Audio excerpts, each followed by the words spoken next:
the quiet English countryside, two children emerged from the ground. Their clothes were alien. They spoke a language no one knew. But the most unsettling detail was their skin. A frightening, vibrant green. The boy died quickly. The girl survived. And her story of where they came from is still unexplained today. This is the mystery of Woolpit, 12th century Suffolk. This is not some medieval campfire tale.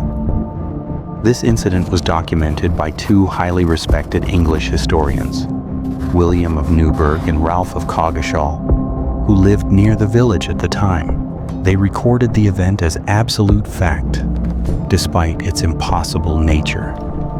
9 centuries later, we still cannot reconcile the terrifying evidence with the known boundaries of our world. The year was around 1188, harvest season. Villagers were working the hot fields near Woolpit when they stumbled upon the discovery. Near the old wolf traps, deep, dark pits dug into the earth, sat a young boy and a girl. They were small, frightened, and dressed in unfamiliar garments. The villagers initially thought they were foreign, but a closer look revealed the unsettling truth. Their skin was the shade of fresh moss, an unnatural deep emerald green. The children were taken to the manor of Sir Richard de Calne, a local landowner. Sir Richard was a noble who cared for the unusual pair. He was the first reliable witness to their strange behavior. But here's where everything gets strange. For days, the children refused every morsel of food offered to them. They were clearly starving, yet they recoiled from bread, meat, and milk. They cried incessantly, communicating only in panicked, guttural sounds. The breakthrough came when they discovered raw, unhusked bean pods. They ripped them open, mistaking the stems for food, and consumed the inner beans greedily. This was the only sustenance they accepted for weeks. It was a preference that utterly defied their known human context. The boy, who appeared younger and frailer, could not withstand the trauma. He soon fell ill and died, taking his secrets with him to the grave. The girl, however, endured. As the girl began to accept normal food, the unbelievable happened. The green pigment began to fade from her skin. Slowly, surely, she became the pale color of a typical English peasant. It was only then, as she learned to speak English, that the true depth of the mystery was revealed. She identified herself as Agnes. She claimed they had come from a place she called St. Martin's Land, a place perpetually shrouded in twilight, a world without sun, where everything was bathed in a dull, muted grayish light. Agnes said they were tending their father's flocks when they heard a massive noise. They followed it into a cavern or tunnel, she wasn't sure. They walked for a long time, guided by the sound. Then they were struck by a dazzling, overwhelming light. When the sensation faded, they were lying in the harsh, bright English sunshine beside the wolf pit. They had somehow traveled from perpetual twilight into the blinding daylight of the 12th century. Agnes eventually integrated into the village. She was said to be very wanton and petulant, a detail which may suggest deep psychological disturbance or simply a foreign character. The terrifying question remained, was her story a fevered delusion or a genuine account of a place no human should ever see? What happened next would confuse the world for centuries. Agnes married, settled down, and disappeared into the anonymity of history, leaving behind only her impossible tale. The facts are few, but the questions are endless. How did two children emerge from the earth, speaking an unknown tongue and carrying a pigment that faded when they ate regular food?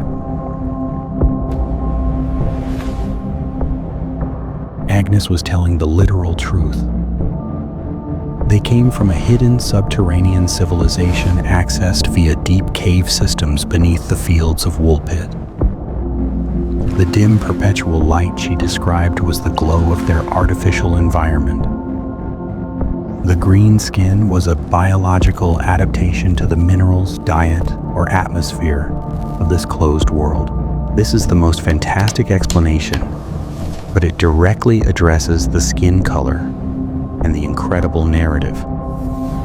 However, the energy required to sustain a civilization beneath the British countryside in the 12th century defies all known science. Furthermore, if they were truly deep earth dwellers, the difference in gravity, pressure, and atmosphere should have killed them instantly, not just faded their color. The children were local orphans suffering from a severe case of chlorosis, or green sickness, a form of anemia common in that era caused by extreme malnutrition. This condition can give the skin a pale, yellowish green tint. They were speaking a highly regional, isolated dialect of Flemish, and they had gotten lost and trapped in the deep, dark mine shafts near the village. Their story of twilight and tunnels was their literal experience of being trapped underground. This is the most medically and historically logical explanation. But chlorosis, while real, rarely produces the vivid green described by two separate educated chroniclers. And it fails to explain the almost instant disappearance of the color when they adopted a normal diet, or their rigid refusal to touch any food but raw beans for the initial weeks of their captivity. This combines the political and the medical. The children were the offspring of Flemish immigrants who had recently been slaughtered during a period of civil strife, perhaps near a place called Fornham St. Martin, matching Agnes's St. Martin's Land. They fled, terrified, and hid in dark, abandoned pits or cellars for days. The green color was not from chlorosis, but from severe staining by copper, arsenic, or plant dyes they encountered while hiding, combined with the psychological shock that rendered them mute and confused. This explains the foreign language, Flemish, and the terror. But it requires the physical color to have been a surface stain that faded evenly as the girl bathed and ate. If the source of the color was severe chemical poisoning, the children should have exhibited much more severe, often fatal symptoms than just skin discoloration that simply went away. The consistency of the accounts across two historians suggests something far more profound than accidental staining. The Green Children of Woolpit stand as a perfect, unsettling paradox.